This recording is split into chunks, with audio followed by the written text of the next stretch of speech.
विठ्ठलाची, नुरवी पूर्वी प्रेम कृपा जयाची, सर्वांगी सुंदर शेंदुराची, कंठी सलके माल मुक्ता फळाची, जय देव जय देव। दर्शकों, भगवान गणेश एक प्रमुख हिंदू देवता हैं, जिन्हें सभी हिंदू धार्मिक आयोजनों में आरंभ के देवता के रूप में पूजा जाता है। गणेश जी को बुद्धि का देवता और विघ्नहर्ता भी कहा जाता है। प्राचीन काल से ही शुभ कार्य करने से पहले गणपति जी की पूजा अर्चना करने की परंपरा रही है। लेकिन सवाल ये है, विघ्नहर्ता की पूजा करने के बावजूद भी कभी कभी कार्य में बाधा क्यों आती है? क्या हमारी पूजा करने की विधि सही नहीं है? तो चलिए इस वीडियो में हम विस्तार से जानते हैं वो सही पूजा पद्धति क्या है, जिससे हमारे सारे विघ्न दूर हो सकते हैं। भगवान गणेश जी को रिद्धि सिद्धि का दाता और बुद्धि प्रदाता भी कहा जाता है। वे केवल हमारे कर्मों के अनुसार ही फल प्रदान करते हैं। लेकिन क्या आप जानते हैं आदि गणेश कौन है और कौन सी भक्ति ऐसी है जिससे हमारे भाग्य के लिखे हुए से भी अधिक फल प्राप्त हो सकते हैं और जीवन के सभी विघ्न समाप्त हो सकते हैं? तो चलिए वीडियो की शुरुआत करते हैं और गणेश जी से जुड़े इन अद्भुत तथ्यों को विस्तार से जानते हैं। भगवान गणेश जी की पूजा अर्चना के लिए भाद्रपद महीने में आने वाली गणेश चतुर्थी का विशेष महत्व है। भक्तजन इस अवसर पर गणेश जी की मूर्ति स्थापित करते हैं और 10 दिनों तक पूजा करते हैं। अंत में मूर्ति को जल में विसर्जित किया जाता है। लेकिन सवाल यह है, क्या यही भक्ति है? वास्तव में ये पूजा शास्त्र आधारित नहीं है। ये केवल मनमानी भक्ति साधना है। शास्त्रों में मूर्ति पूजा का कहीं उल्लेख नहीं मिलता। श्रीमद् भागवत गीता के अध्याय 16 श्लोक 23 में कहा गया है कि जो कोई भी शास्त्रों में वर्णित भक्ति विधि का खंडन करता है और अपनी इच्छाओं के अनुसार पूजा करता है, उसे न सांसारिक लाभ मिलता है और न ही मोक्ष। तो आइए अब जानते हैं भगवान गणेश जी की उत्पत्ति कैसे हुई। इसके पीछे एक बड़ी ही दिलचस्प कहानी है। गणेश, जिसका अर्थ है गणों में ईश। भगवान शिव के पास कई गण थे, लेकिन पार्वती जी के पास कोई गण नहीं था। एक दिन स्नान करते समय पार्वती जी ने उबटन से एक पुतला बनाया और उसमें प्राण डालकर उसका नाम गणेश रखा। उन्होंने गणेश को आदेश दिया कि उनके बिना कोई भी महल में प्रवेश न करे। उसी समय शिव जी तपस्या से लौटे और महल में प्रवेश करना चाहा, लेकिन गणेश ने उन्हें रोक दिया। क्रोधित होकर शिव जी ने उनका सिर काट दिया। जब पार्वती जी ने गणेश जी को मृत देखा तो उनका क्रोध भयंकर हो गया। उन्होंने काली रूप धारण कर चेतावनी दी कि यदि गणेश जी को जीवित नहीं किया गया तो सृष्टि का विनाश हो जाएगा। तब शिव जी ने भयभीत होकर विष्णु जी से सहायता मांगी। विष्णु जी ने एक हाथी के बच्चे का सिर लाया, जिसे शिव जी ने गणेश के शरीर पर लगाकर उन्हें जीवन दान दिया। इसके बाद देवताओं ने आशीर्वाद दिया कि गणेश जी को सदा प्रथम पूजनीय माना जाएगा। दर्शकों, आपको ये जानकर आश्चर्य होगा कि भगवान शिव गणेश जी के मूल मस्तक को पुनः स्थापित नहीं कर सके। इसका कारण ये है कि उनकी आध्यात्मिक शक्तियाँ सीमित हैं। वे स्वयं द्वारा किए गए विनाश को वापस नहीं कर सकते। ये प्रकृति का नियम है। त्रिमूर्ति ईश्वर ब्रह्मा, विष्णु और शिव सर्वोच्च भगवान आदि गणेश के कानून से बंधे हैं। वे केवल निर्धारित कार्य ही पूर्ण कर सकते हैं और किसी भी चीज में बदलाव नहीं कर सकते। गणेश जी भगवान शिवलोक में निवास करने वाले गणों के देवता हैं और दैवीय शक्ति के मामले में भगवान शिव के अधीनस्थ हैं। वो भी जीवन और मृत्यु के अभिशाप से मुक्त नहीं है, इसलिए वे किसी भी भक्त को मोक्ष प्रदान नहीं कर सकते और न ही कर्म के लेखे को बदल सकते हैं। इसलिए भगवान गणेश को पूर्ण भगवान के रूप में नहीं गिना जा सकता। दर्शकों, पवित्र शास्त्र में प्रमाण है कि आदि गणेश अर्थात पूर्ण परमात्मा सर्वशक्तिमान है, जिनका ब्रह्मा, विष्णु, महेश भी ध्यान धरते हैं। ऋग्वेद मंडल 9 सूक्त 82 मंत्र 1 एवं ऋग्वेद मंडल 9 सूक्त 95 मंत्र 1 से 5 में प्रमाण है कि पूर्ण परमात्मा का नाम कबीर देव है। परमेश्वर साकार है, मनुष्य जैसा दिखता है, वो राजा के समान दर्शनीय है। यजुर्वेद अध्याय 8 श्लोक 13, ऋग्वेद मंडल 10 सूक्त 163 मंत्र 1। इसके अलावा और भी अधिक स्थानों में प्रमाण मिलता है कि पूर्ण परमात्मा पाप कर्म को नाश कर साधक के जीवन में आने वाले विघ्न अर्थात रोग कष्ट को समाप्त कर 100 वर्ष का स्वस्थ जीवन प्रदान कर सकते हैं। श्रद्धालु बड़े प्रेम और आस्था से गणपति बप्पा मोरया, ओम गंग गणपतये नमः और जय गणेश देवा जैसे मंत्रों का जाप करते हैं। लेकिन दर्शकों, आपको ये जानकर आश्चर्य होगा कि इन मंत्रों का हमारे किसी भी पवित्र शास्त्र में उल्लेख नहीं मिलता और न ही इनसे कोई वास्तविक लाभ संभव है।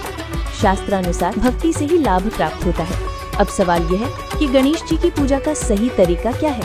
आइए जानते हैं कि गणेश जी से लाभ पाने के लिए कौन सा मंत्र जाप करना चाहिए। दर्शकों, आपको बता दें, भगवान गणेश जी हमारे शरीर के मूल कमल में निवास करते हैं। शास्त्रों में इनकी पूजा की आदि सनातनी विधि बताई गई है, जिससे साधक को लाभ प्राप्त होता है। अब पहले तो आपको प्रथम मंत्र दिखाते हैं कि प्रथम मंत्र क्या है। ये देखिएगा, ये हमारा बॉडी का चित्र है। इसमें ये कमल बने हुए हैं। ये मूल कमल में गणेश जी और इसका ये किलियन जाप है। और इससे ऊपर स्वाद चक्र अनुष्ठान, ये स्वादिष्ठान चक्र भी कहते हैं। इसकी 6 पंखुड़ियां दूसरे कमल की। और सावित्री ब्रह्मा इसका ओम जाप है। यहाँ लक्ष्मी और विष्णु का जाप है। ये नाभि कमल है और इसका ये हरियम जाप है। ये शिव और पार्वती रहते हैं। यहाँ परमात्मा ने इनको मंत्र दिया था, ये मंत्र। तो उसके बाद ये उनके शिष्य बने थे। उसके बाद शंकर भगवान इसी का जाप करते, इसलिए सोहम जाप यहाँ इसका कहा गया। अब यहाँ देखिएगा, ये दुर्गा है। इसका ये 16 पंखुड़ियों का कमल है, कंठ के अंदर है और ये इनका जाप है। और यहाँ और आगे अलग, ये तो फिर केवल मालिक ने संदेश दिए हैं। अब ये हैं इस शरीर से, इस पिंड से यहाँ तक बरी होने के लिए हमने ये मूल मंत्र जाप करने हैं। कैसे करने हैं ये नहीं खोलूंगा, वो तो जो उपदेश लेगा उसी को बताऊंगा। प्रथम चरण में संत रामपाल जी महाराज जो नाम दीक्षा अपने शिष्यों को देते हैं, क्या वो प्रमाणित हैं? अब आपको दिखाते हैं गरीबदास जी महाराज द्वारा रचित अमर सदग्रंथ से प्रमाण। देखिए ब्रह्मवेदी अंग। अब देखिए मुक्ति मुद्रा अंग से ये प्रमाण। अब देखिए ब्रह्मकला अंग से प्रमाण। संत रामपाल जी महाराज के अथक प्रयासों से ये शास्त्र प्रमाणित ज्ञान तेजी से विश्व में फैल रहा है। आदि सनातनी पूजा के प्रथम चरण की ये भक्ति पंचदेव से मिलने वाले लाभों को प्रदान करने वाली है तथा संपूर्ण भक्त समाज के लिए संजीवनी है। आदि सनातनी पूजा के 3 चरण होते हैं। प्रथम चरण की साधना में इन पंचदेव की साधना के मंत्र होते हैं। उसके बाद दूसरे चरण की साधना, जो कि सनातनी पूजा भी कहलाती है, इसके मंत्र होते हैं ओम तत्। यहाँ तत् सांकेतिक मंत्र है। उसके बाद तीसरे चरण की साधना आदि सनातनी पूजा कहलाती है। इसके मंत्र होते हैं ओम तत्सत। यहाँ तत् और सत सांकेतिक हैं। भक्ति साधना के इन 3 चरणों को आप इस प्रकार समझें, जैसे प्रथम चरण की साधना जो कि पंचदेव पूजा है, उसको आप प्राथमिक शिक्षा जाने, अर्थात 5वीं कक्षा तक की पढ़ाई जाने, जिसके पढ़ने से आपको आपके जीवन में केवल आंशिक लाभ प्राप्त होते हैं। लेकिन प्रथम चरण की ये साधना भक्ति मार्ग में बेहद महत्वपूर्ण है।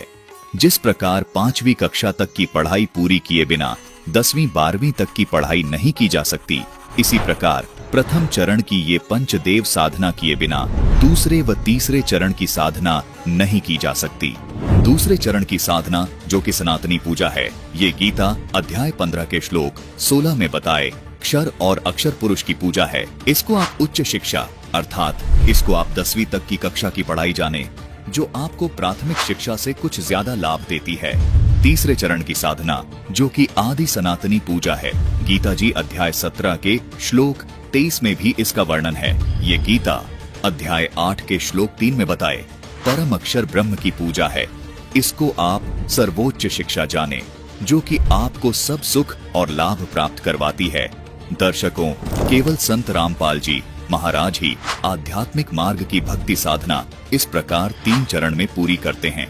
दर्शकों, आपको यहाँ ये भी शंका हो सकती है कि इस 12 अक्षर मंत्र को एक नाम अर्थात एक मंत्र क्यों कहा जाता है, जबकि ये तो अलग अलग देवी देवताओं के 5 नाम हैं। दर्शकों, गीता जी अध्याय 17 के श्लोक 23 में ये जो ओम तत् सत मंत्र लिखे हैं, ये भी दिखने में 3 मंत्र हैं, लेकिन इन तीनों नामों को गीता जी में लिखा है कि ओम तत्सत। इस प्रकार का ये सच्चिदानंद घन ब्रह्म का ये नाम कहाँ है? मतलब आदि सनातनी पूजा के तीसरे चरण की साधना का ये एक नाम है। ये 3 नाम मिलकर एक नाम कहलाता है, जिसको संत रामपाल जी महाराज के शिष्य तीसरा नाम अर्थात सार नाम कहते हैं। इसी प्रकार प्रथम चरण की साधना में मिलने वाला 12 अक्षर मंत्र ओम, क्लीम, हरिम, श्रीम और सोहम मिलकर एक नाम अर्थात प्रथम नाम कहलाता है। संत रामपाल जी महाराज व उनके शिष्य हमेशा इन द्वादश अक्षर को प्रथम नाम ही पुकारते हैं।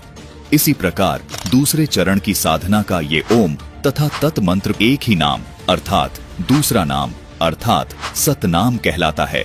संत रामपाल जी महाराज के अनुयायी इन दोनों मंत्रों को प्राप्त करने के बाद कहते हैं कि हमें दूसरा नाम अर्थात सतनाम मिल गया है। अर्थात यहाँ दो नाम मंत्र होने के बाद भी ये केवल एक नाम ही कहलाता है, जिसको सतनाम कहते हैं। इसी प्रकार तीसरे चरण की साधना का ये ओम तत् सत मंत्र मिलकर भी एक ही नाम कहलाता है, जिसे संत रामपाल जी महाराज के अनुयायी सारनाम कहते हैं अर्थात तीसरा नाम कहते हैं। इसलिए यहाँ दर्शकों को कोई शंका नहीं होनी चाहिए कि इन द्वादश अक्षर मंत्र को एक नाम क्यों कहा है। दर्शकों, ये द्वादश अक्षर मंत्र मिलकर एक ही नाम कहलाता है। संत रामपाल जी महाराज इस प्रकार अपने शिष्यों को सनातनी पूजा के तीनों चरण की साधना का प्रथम नाम, दूसरा नाम और तीसरा नाम देते हैं। दर्शकों, आदि सनातनी भक्ति विधि में भगवान गणेश जी की शास्त्रानुसार भक्ति आज संत रामपाल जी महाराज प्रदान कर रहे हैं। आदरणीय संत गरीबदास जी महाराज जी ने अमर ग्रंथ साहिब में अर्थात आदि गणेश पुराण में आदि गणेश के बारे में अपनी वाणी के माध्यम से बताते हैं। गरीब जो सुमर्थ सिद्ध होई, गणनायक गरदाना, करो अनुग्रह सोई, पारस पद परवाना। आदि गणेश मनाओ, गणनायक देवन देवा, चरण कमल लाओ, आदि अंत करो सेवा। परम शक्ति संगीता, मृद सिद्धिदाता सोई, अविगत गुण अतीतम, सत्य पुरुष निर्मोही। जगदम्बा जगदीशम, मंगल रूप मुरारी, तन मन अर्पों से सम, भक्ति मुक्ति भंडारी। सुर नर मुनि जन ध्यावे, ब्रह्मा विष्णु महेशा, शेष शेष मुख गावे, पूजे आदि गणेशा। इंद्र कुबेर सरीखा, वरुण धर्म राय जावे, समर्थ जीवन जी का, मन इच्छा फल पावे। 33 कोटि आधारा, जावे से 88, उतरे भोजल पारा, कटे यम की फांसी। दर्शकों, पवित्र शास्त्रीय सिद्ध करते हैं कि आदि गणेश स्वयंभू परमात्मा है। वे सर्वशक्तिमान है। उनका नाम है कबीर साहिब जी। वही हम सभी आत्माओं के पिता हैं और हमें मोक्ष प्रदान कर सकते हैं। आदि गणेश अर्थात पूर्ण परमात्मा ही साधक के जीवन में आने वाले सभी विघ्न, चाहे वो रोग हो, कष्ट हो या भाग्य की बाधाएं हो, समाप्त कर सकते हैं। वे भाग्य के लेखे को भी परिवर्तित करने की शक्ति रखते हैं। अपार बुद्धि और रिद्धि सिद्धि के दाता, वास्तविक विघ्नहर्ता कोई और नहीं बल्कि आदि गणेश पूर्ण परमात्मा कबीर साहिब जी हैं। यम किंकर कर जोड़ चले तिस देख रे, धर्म राय के अंक मिटावे लेख रे। जीव जुनी नहीं गा बाठा डे गही, दर्ग मंज हजूर पकड़ छे की बही। सोन मंडल सतलोक अगमपुर धाम है, धनबंदी छोड़ कबीर तुम्हारा नाम है। वर्तमान समय में तत्वदर्शी संत रामपाल जी महाराज भगवान गणेश और आदि गणेश जी की आदि सनातनी भक्ति अर्थात शास्त्रानुकूल भक्ति विधि साधकों को प्रदान कर रहे हैं, जिससे साधक को रिद्धि सिद्धि और बुद्धि में अद्वितीय लाभ प्राप्त हो रहे हैं। और आज संत रामपाल जी महाराज की दया से मेरा जो कैंसर है वो बिल्कुल ठीक हो गया है और मुझे किसी भी दवा की जरूरत नहीं पड़ी, ना ही किसी ऑपरेशन की जरूरत पड़ी और आज मैं बिल्कुल स्वस्थ हूँ। पहले प्रथम नाम जब मैंने लिया तो 4 महीने के अंदर मेरे बेटी की जो तकलीफ थी वो बिना गोली, बिना इंजेक्शन, बिना ऑपरेशन की दूर हुई। सदगुरु रामपाल जी महाराज जो हैं वो सच्ची भक्ति बताते हैं, वेदों के अनुसार, गीता के अनुसार सच्चा नाम देते हैं, जिससे आत्म शांति मिलती है, सुकून मिलता है। हमारी पत्नी के कैंसर था और कैंसर पूरे शरीर में सारी गांठें हो गई थी और गांठें इतनी थी कि पूरे शरीर में गांठें होकर उनमें जलन मच रही थी। हम सब जगह उनका इलाज करा चुके थे और थक चुके थे, हमें कोई आराम नहीं आया था। जब हमने संत रामपाल जी महाराज से नाम दीक्षा ली उसके बाद ठीक हो गई।